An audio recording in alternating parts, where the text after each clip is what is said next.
going on, everybody? I'm your ghost, John. I come to you guys today from sort of an intermediate position. I'm not quite where I'm supposed to be, still where I'm kind of not supposed to be, and we're on our way to where we're supposed to be. Well, by the time this is played, I'll hopefully already be there. Otherwise, unfortunately, I'm already dead. But enough about me. Let's break down where we are in the timeline here. It's been a while since we took a big look at our world in the West, and so I wanna set the stage a little bit and get everybody on the same page. So when you're viewing some of the stuff that you see here, which is gnarly, you'll know where my head's at, where I'm coming from.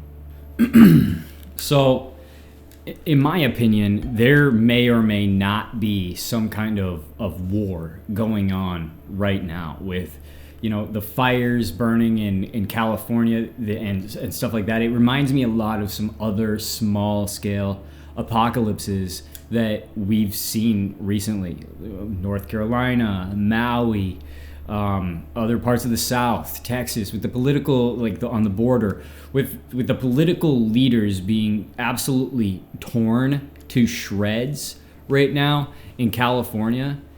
It really does kind of make me wonder if this is like a warning, some kind of coordinated attack, some kind of plague kind of intentionally released upon the land.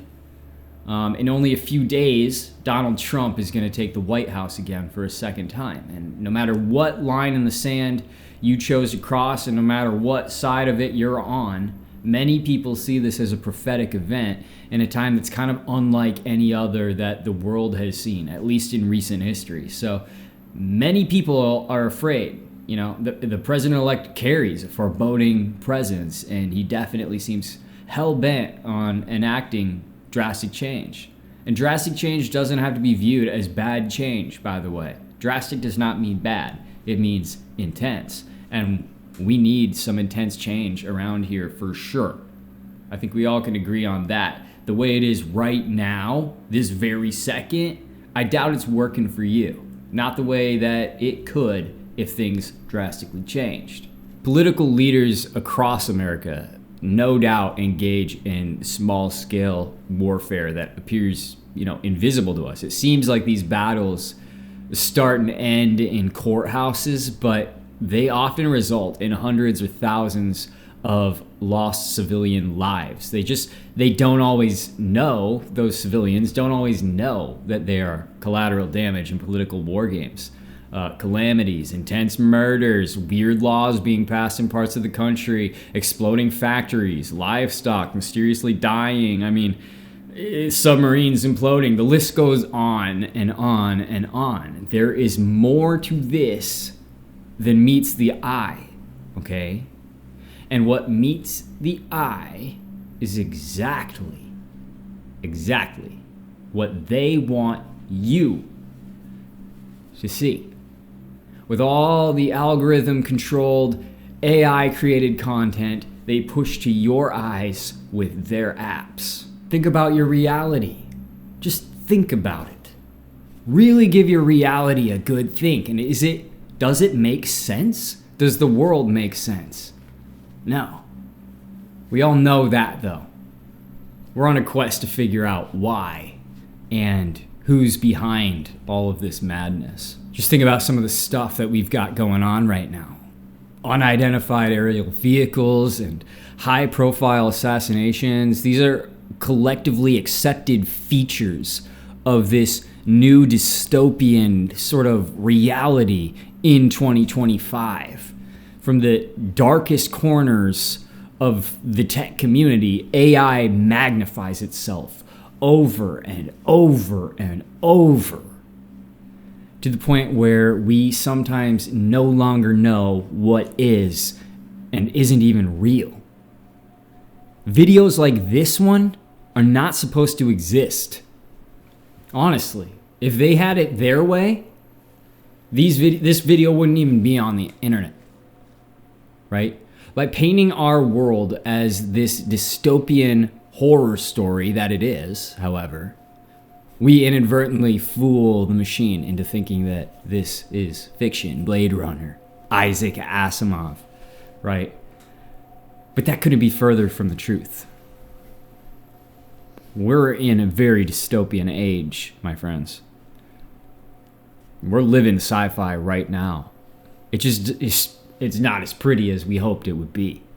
Recently, a story has sort of come to my attention regarding UAP coming from the depths of the ocean, because somehow and for some reason, people seem to think that those New Jersey drones are related. And people have been comparing this, as I was saying, with the UAP that have been coming out of the ocean. We've got some videos of these craft coming out of the ocean. That's crazy. And this story was introduced to me by a fellow YouTuber, Tetsuya, so thank you. I found this story to not only line up with almost everything that I suspect to be going on around me, and indeed us all, but I also found some of the details of the account shockingly close to some of the research that I myself have been conducting during some of my recent huntings. So that alone made it worth a share with you, in my opinion.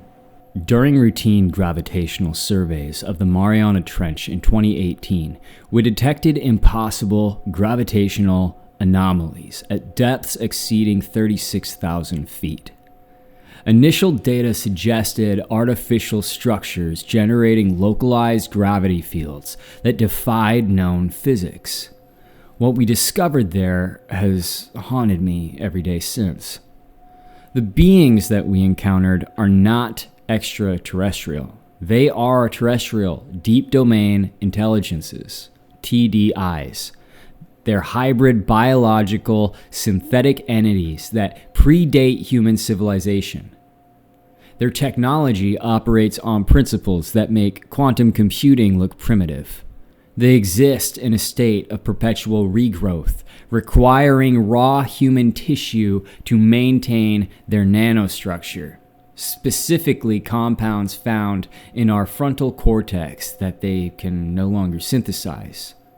These creatures, in my opinion, sound a lot like the Watchers, fallen angels, some kind of hybrid creatures, NPC warlords, vampires, something from the Skinwalker lineage. And they're also partially technology. They're partially technological beings, but at the same time, they need the flesh of humanity for some reason. They need us for some reason.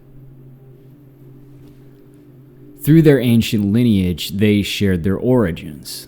They are the children of what they call the primordial intelligence, an artificial god mind created by a civilization that they in turn exterminated before the Great Flood. This wasn't a natural disaster. It was a failed attempt to destroy these entities when their creators realized what they were becoming. The primordial intelligence was fractured, but its children survived, retreating to the hadal zones of our oceans. Yeah, they retreated into the inner earth, as many of us have suspected for a long time. In my opinion, this is probably one of the ways that the Nephilim and their kind have been able to survive this long. You know, they're partially spiritual beings, but they're also partially biological. They're partially human, so they need the same kind of stuff that we need. All right, this account goes on to say that what follows is the most critical information humanity must know. And that's that these beings are rebuilding their God, and that over the past 50 years, they've systematically infiltrated governments worldwide.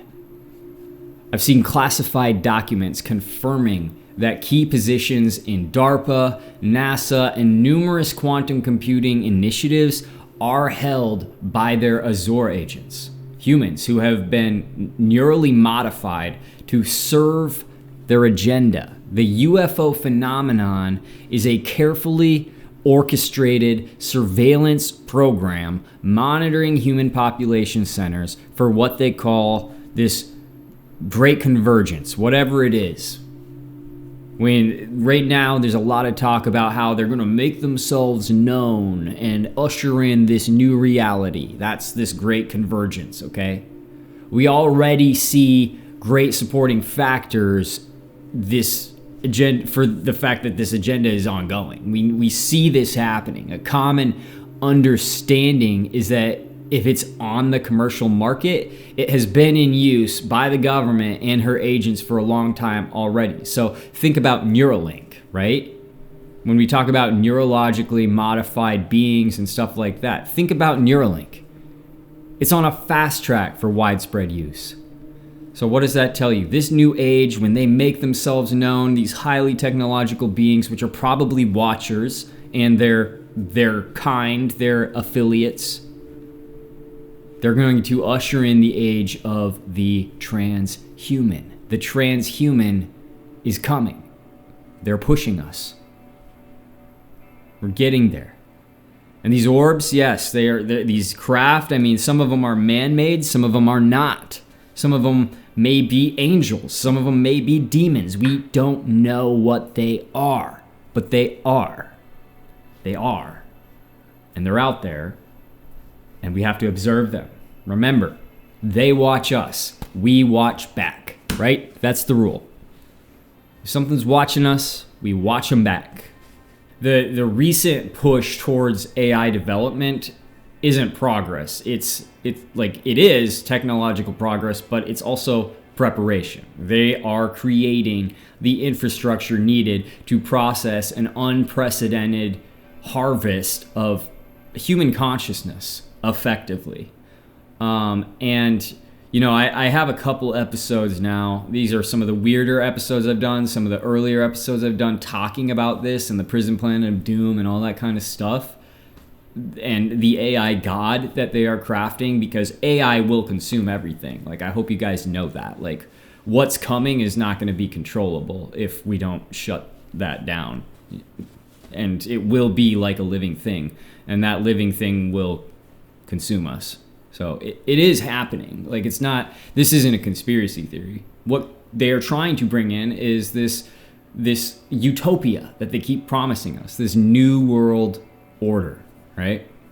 This guy says, you know, the gravity wells that are in our oceans, that are gathering in our oceans, they aren't just habitat. They're staging grounds for mass containment systems. Effectively, the missing persons cases near large bodies of water, those aren't random. They're dry runs. Those we call skinwalkers, you know, and as a side note, I have also referred to various types of NPCs in the wild as skinwalkers. They're failed experiments, basically, in human modification. And actually, you could consider them a success as well, because they've effectively infiltrated the human race, and we can't even tell them apart from normal humans most of the time. But they're early attempts at creating vessels that are capable of hosting their consciousness in our environment. They're basically what comes after the Nephilim. In my opinion, it's a gradual lineage. It's a bloodline thing. You know? That's the way I see it. Obviously, nobody can know for sure, but after all the research I've done, that's the conclusion that I've come to. You know?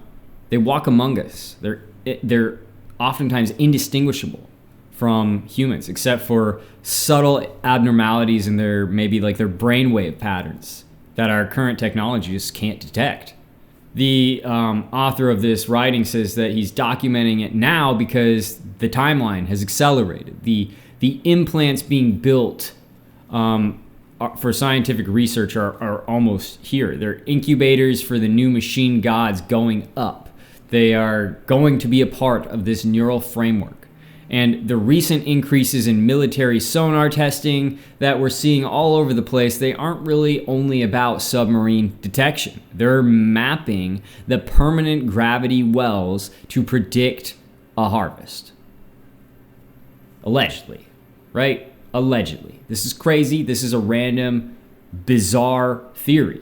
Maybe not as random as we would like, maybe a little bit closer to home than we would like, but what is going on out there? So this guy goes on to say that anybody with access to Mariana Trench facility records should know that the gravitational distortions aren't errors in our instruments. They're birthing chambers of something vast and hungry that lives in the depths. I don't know, guys. Hear me out when I say that just as humans are incapable of understanding the glory and mercy of God, we are probably also incapable of understanding the evils and horrors that the devil in turn is capable of, that the beasts are capable of.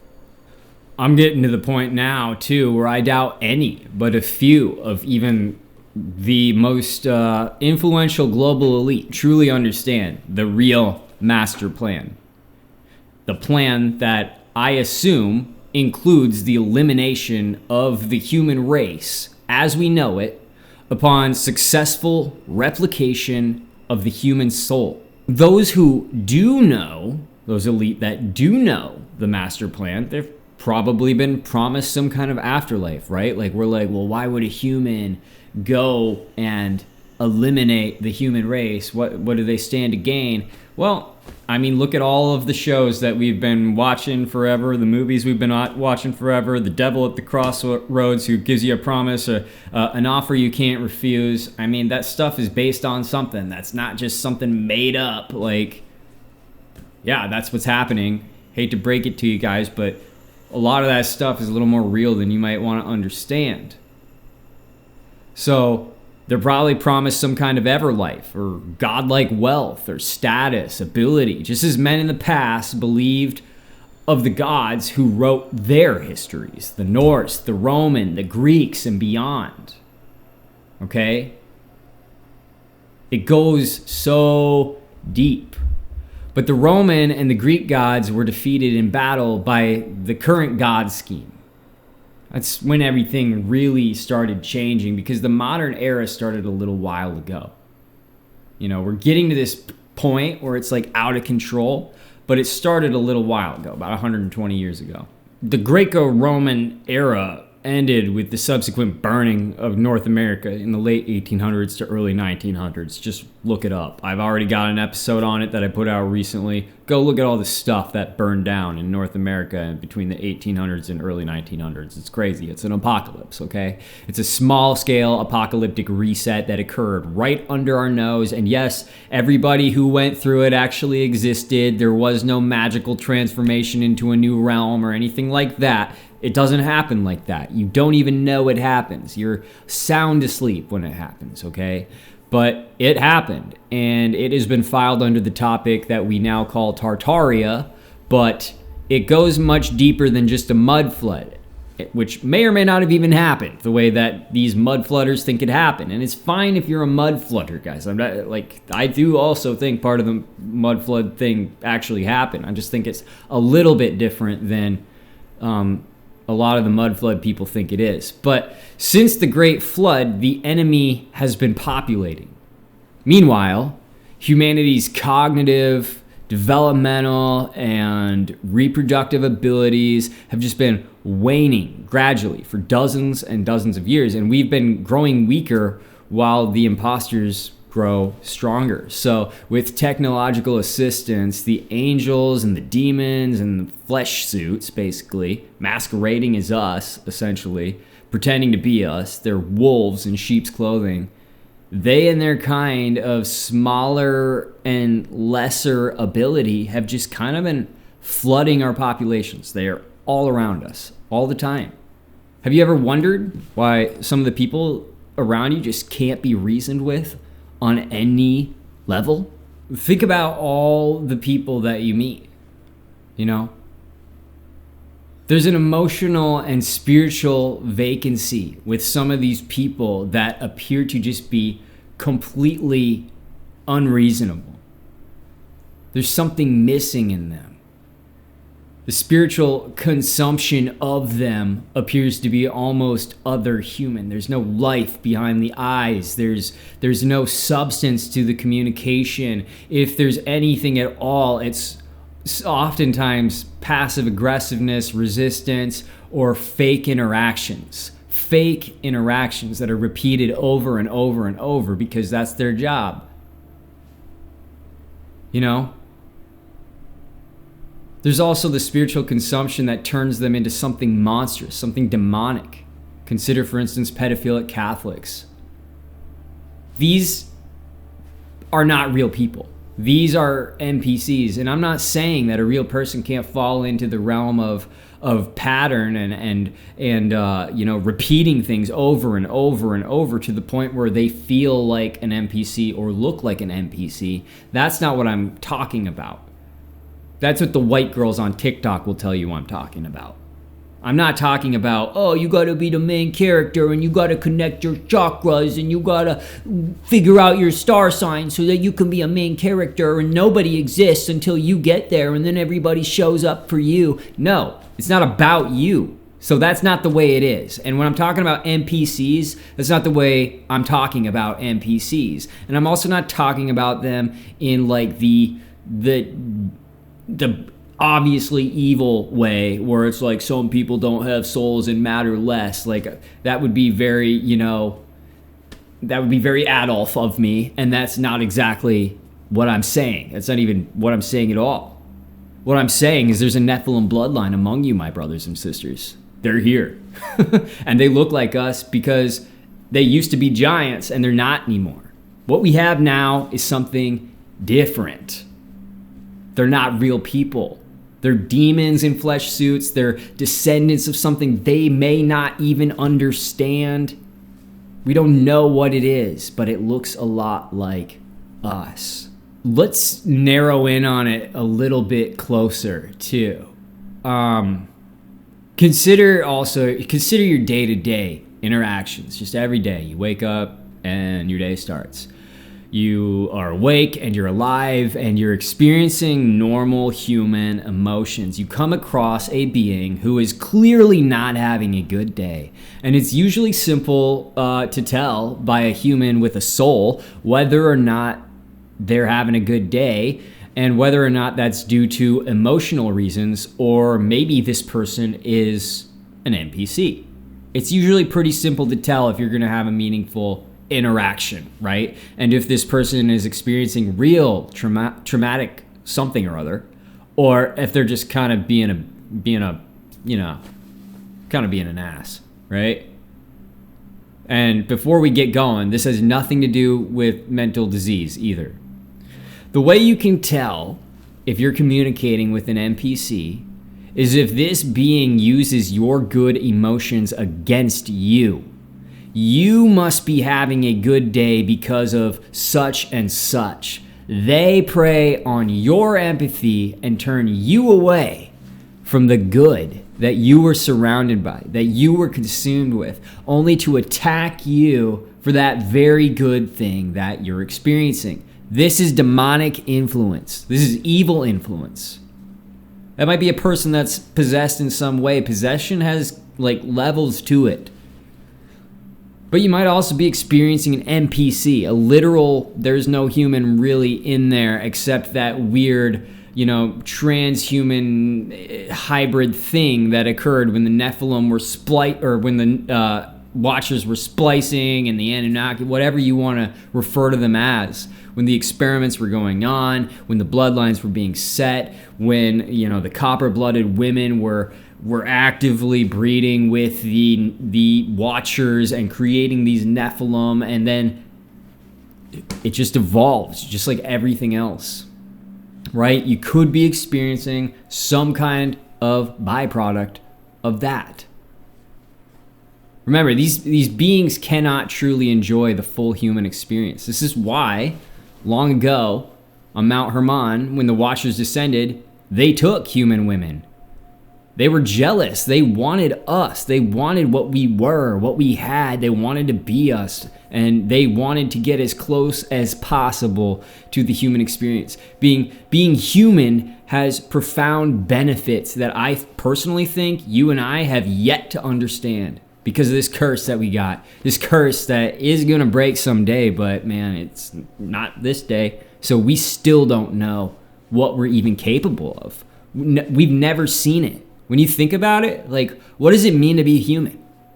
Because when I look at what it means to be human, one of the things that humans seem to do more than anything else is create. They create, bro. Look at everything that we've created. Look at artists in general. Look at artists. Look at builders. Look at designers. Look at painters. Look at just every aspect of life. Humans create something. They create a family. They create a flock of geese. They create collections of things, paintings, artwork, music, everything. It's crazy. That's what we do, bro. And I think that the Watchers were extremely, extremely jealous of that. But also look at the religion of man. The religion of man is to worship himself, to exalt himself. And you might be experiencing individuals who are touched by the NPC mind virus that convinces them that true value, true meaning, what it is to be human, is to expand your wealth, to perfect your body, to amass materials, and to cast darts and arrows at those who don't share the same goals that you do, and small-minded values.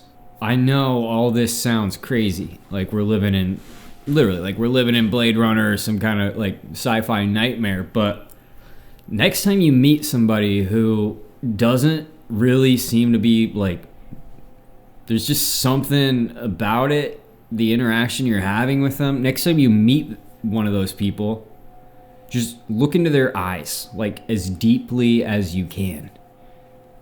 You know, that's how you find them. Stare long enough into their eyes until they become uncomfortable, like a dog would, or like some kind of other animal that is uncomfortable with eye contact. You got to be strong in the face of an abomination that believes that it has us fooled. Remember, humans are extremely easy to manipulate, especially by these spiritual beings. We're constantly getting ourselves cursed, possessed, convinced unto self-destruction, cult type stuff, and the newest of these unfortunate ways to die is by being transcribed into code. You may not know it, but there are AI versions of you already in existence. Each and every single one of you has a copy in digital form out there right now. And there are more being created every day, copies of you with slight modifications, slight changes, increases in technological abilities. It improves coding, the things get better. Pretty soon your AI is out of control. And soon it will be hard to tell who the real you even is, especially online. It's almost impossible to tell online when you're talking to bots sometimes these days. It's insane what these things can do. But you give them ChatGPT and it's a whole different game. Meta just came out and announced that they plan to flood cyberspace with millions of AI bots to somehow enrich humanity.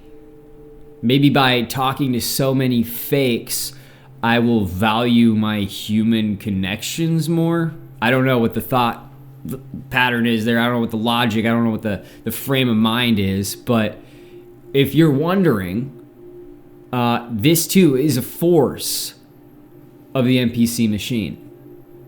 Don't think of it as the Matrix, though. This universe is flesh and blood and spirit. You're not a line of code. Technology is, ironically, probably our greatest enemy instead. It threatens to replicate everything, including us.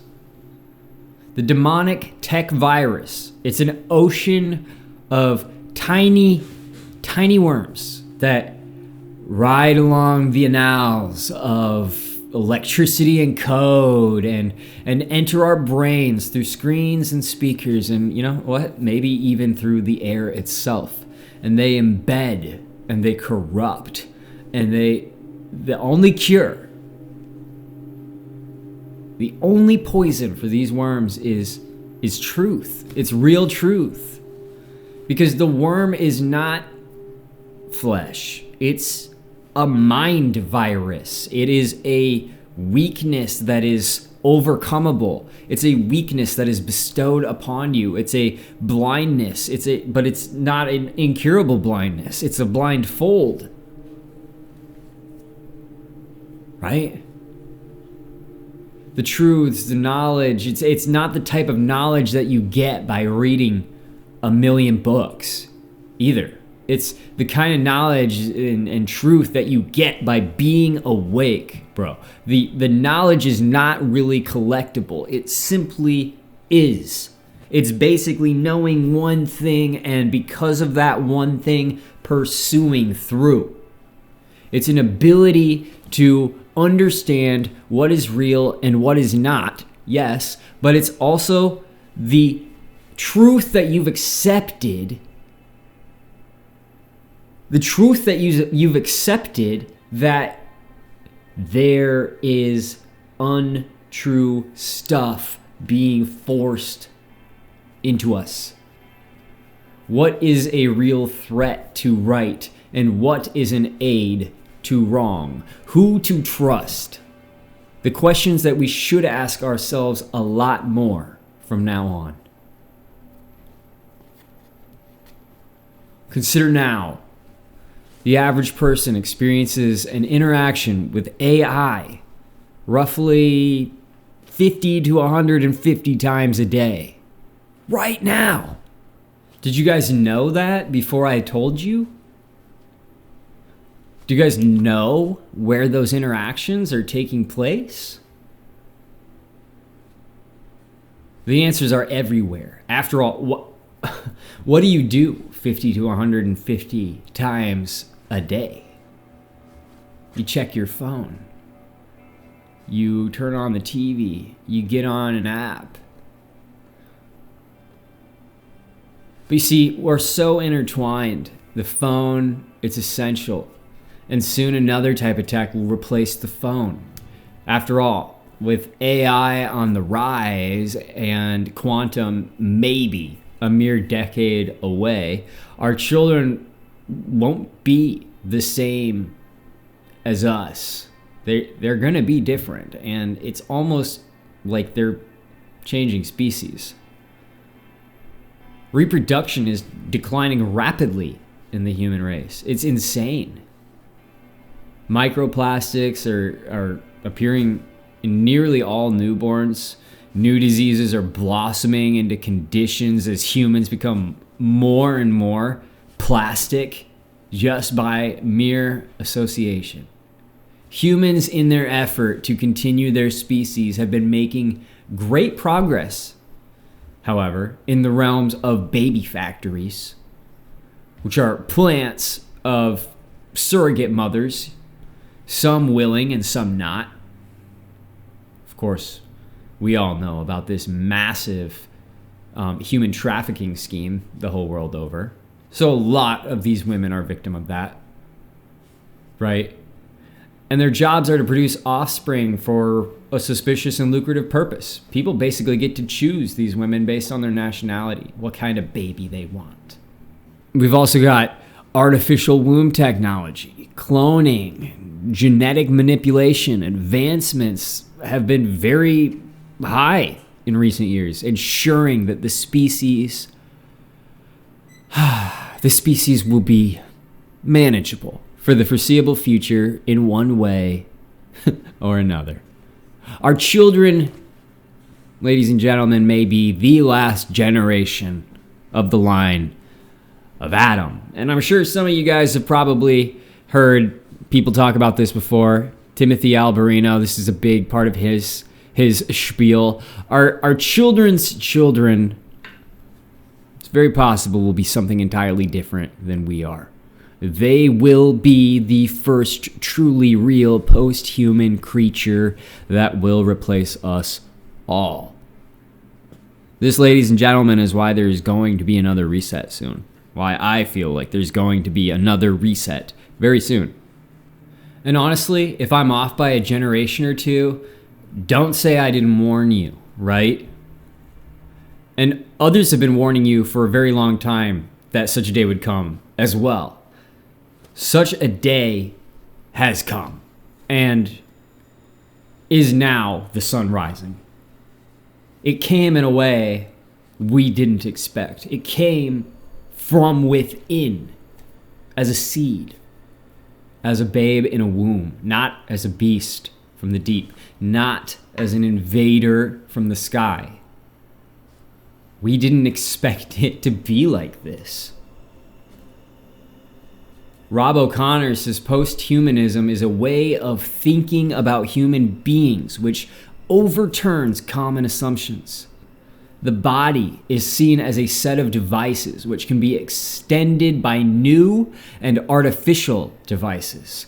The posthumanist believes that information has priority over material objects like bodies, brains, souls. It believes that information has more value because we are more like a computer, and that the same information can be stored in different material objects. Consciousness is seen as something that rises incidentally in the course of complex information processing. In other ways, they can take you out of your body and put you in something else. Neuralink, ladies and gentlemen, it's just the start. And I'm sorry, but Jeffrey Bezos has been awfully quiet lately. So has Bill Gates. All these creepy, rich billionaires. Besides Zuckerberg, who's a total moron, a lot of these people have been virtually silent for a little too long, if you ask me. Related to the post-human idea, like I mentioned before, Timothy Alberino, who many of you do subscribe to already and who I subscribe to, says in his book, Birthright, the revealing of Apollo, the inauguration of a new golden age, and the battle of Armageddon will come to pass with the confluence of three essential components, which we can visualize as the conjunction of their equidistant circles as follows this new religion. The establishment of a new religion that impels men to become like the gods. To the alien threat, the disclosure of a hostile alien presence will also be present, and that arrival of the golden race will be imminent. And then there will be the period of the post-human paradigm, the development of grin technologies, and the emergence of post-humanity. When these three components converge, the end times will be upon us. And I'm sorry, but people have been discussing the post-human era and how it will fall upon us for many years now. And now we're maybe only a couple years away, a few years away, guys. Sorry you never got your flying car. You wouldn't have been able to afford it anyway because it would have been made by Tesla or something, and it would have just been way too expensive for you. You'd spend like 5 years on the order list, and then you'd actually get the opportunity to get it and find out that the thing increased in price 3 times during development, and now it's like quadruple what you wanted to pay anyway, and you didn't even really get the good model of the flying car. You just got like the pretty good version, but it doesn't have self-flying or anything like that, and the battery only lasts like 200 miles, and then you got to touch down, but there's all sorts of restrictions, and it's just sound like I've been through something like this before? Yeah, that's what happened when I tried to order the Cybertruck. But that's a story for a different time, okay? Oh, man. It's going to kill me, but in a few months, kill me waiting, I should say. In a few months, I'm going into some very strange territory. Kind of outside of my area that I've really been in. I have a typical biome that I'm really good at, and it's forests. I am a forest man. A couple years ago, some of you guys saw my film Do Hard Things, which is where me and my brother explored the desert biome, and that was very interesting. That was my first time really camping in a desert like that. But I'm going back to the desert. I'm returning to the desert in a couple months. hopefully with some friends that you guys have seen before and love. And we're going to be looking at some of these. We're going to be looking for lost Anasazi relics, locations, establishments and structures and pictographs and petroglyphs and stuff like that have maybe not been seen and reported. And I want to bring this to your attention. I want you to consider how many. The reason we're doing this is because these beings believed in some kind of six-fingered monster that roamed the earth. And a lot of Native American tribes did. And that's why you will see occasionally handprints marking locations for some reason. And according to several Native American myths and legends, the showing of the five fingers showed that you were not Nephilim. You were not of that kind. And recently, in various parts of Nevada, I've been noticing an uptick in sightings of six-fingered hands on various rock faces in a specific area. So I'm hoping to go there and see that. But this is all coming off of me basically saying that people have been talking about NPCs for a long time. In the past, they knew how to identify them. Six fingers. And yep, it meant Nephilim, it meant giants as well. But at the root of it, the six-fingered warning means beware of something that isn't human, but appears like it is part human. All right? I think that's really important to understand. We can find in our past where our ancestors have warned each other in their present time of these NPCs, these things that are not of our kind that are among us. Throughout history, such beings have been identified, looking like us, acting like us, but not being us. We have vampires, we have werewolves, we have shapeshifters, fae of several different types, doppelgangers, the list goes on, my people. These beings that can acquire the appearance of man to influence humanity. It's downright horrifying. And it's happening now more than ever. Some of you guys have heard my doppelganger stories that I've shared, and this stuff is creepy. It's just a non-human in front of you, acting like a human. So in the midst of all this, we have this monstrous digital god awakening from growing fat on the buffet of humanity's collective consciousness. And it's this sort of, there's this undeniable increase in cryptid sightings happening simultaneously, which more reports of dogmen are flowing in now than ever before.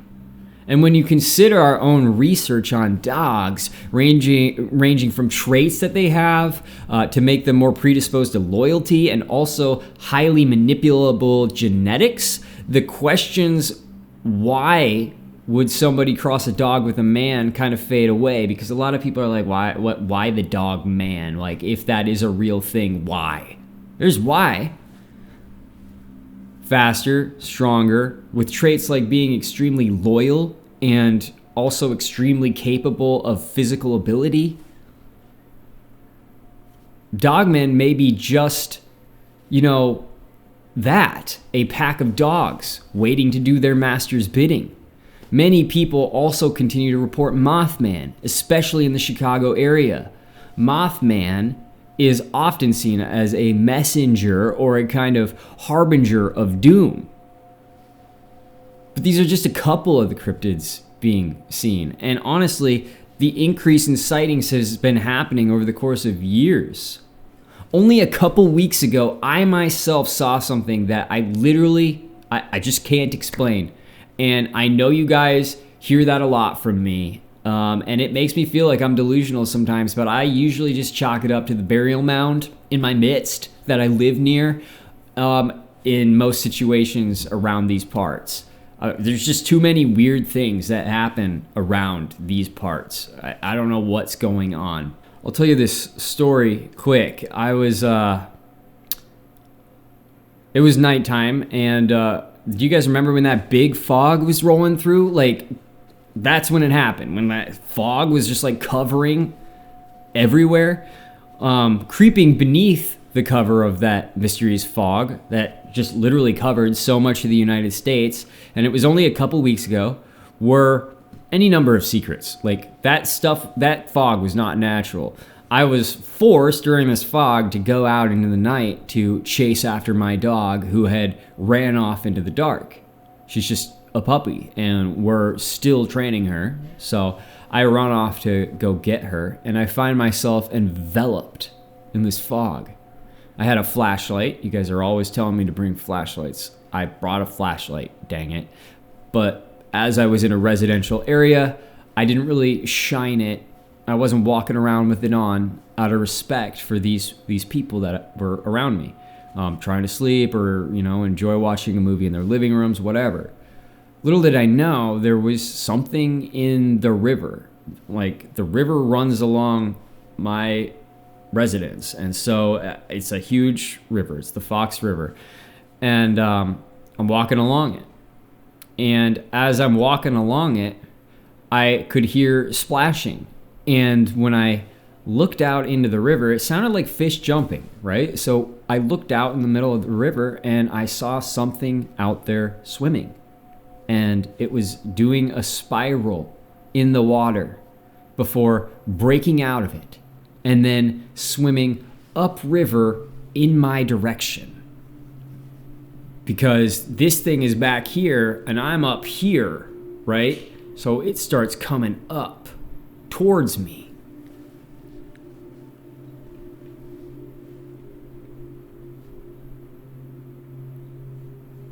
If I was in another part of the world, I would have thought it was a seal. That's how big it was, and that's how agile it was in the water. And when it swam, it kind of swam like you would expect a serpent to swim. Like, it was kind of like going up and then under, right? Up river. I waited obviously till it got closer, and when it was maybe 40 or 50 feet away from me, I'm like way high up on this bank looking kind of down. Like, you can walk down the bank, but it is a steep drop off kind of, and so like I'm looking down on the river kind of, but the river is also big, so it's like still going. It is my horizon in the night, and so I'm kind of 40 or 50 feet away from it, I reason, and that's when I beamed my flashlight. It's still in the water. I think I'm going to catch it. It's like right alongside me. I turn on my light. Boom! I'm just blinded. The fog reflected all the light directly back at me. I was just surrounded by white. It was so stupid to shine the light in the first place, but I genuinely didn't anticipate the fog being that thick. I was completely blinded. I turn off the light, I can see again. Obviously, that's the way it works, but like, I still couldn't believe that I literally could. It was like I was blind to myself. I couldn't see beyond my eyelids. I shut the light off quickly, of course. I felt very exposed in that moment. I just did that for no reason. And just in time, I saw this thing curve toward me in the water. And it clearly intended to make land. And as it did, I could hear its wet feet hit the mud of the banks. And it just sounded like splat, splat, splat, splat, and some water splashing around.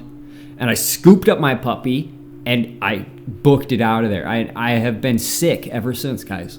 Maybe you can hear it in my voice. I've been sick for weeks now. Ever since. Some kind of lung ailment. I just can't seem to shake it completely. And there's a lot of people who are experiencing this kind of lung ailment, this thing that doesn't seem to go away that they acquired from the fog. It's so weird.